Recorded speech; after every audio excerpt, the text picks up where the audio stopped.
గత కొన్నేళ్లుగా పూడికతీతగా నోచుకొని ధవళేశ్వరం క్వారీ కెనాల్ని చూస్తున్నాం.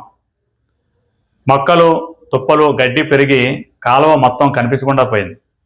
ధవళేశ్వరం పాత ఊరు, ఎర్రకొండ ప్రాంత మురుగునీరు, వర్షపు నీరు ఈ కెనాల్ గుండానే బయటకు పోవాలి.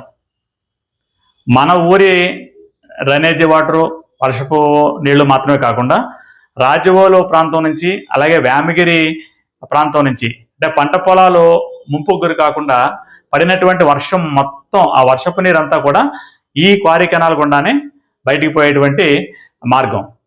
అటువంటి ఈ క్వారీ కెనాల్లో మరి పూడిక తీయించక నీరు ముందుకు కదిలే పరిస్థితి లేకపోతే రాబోయే రోజుల్లో మరి వర్షాలు పడినప్పుడు ధవళేశ్వరం పాత ఊరంతా ములిగేటువంటి ప్రమాదం ఉంది.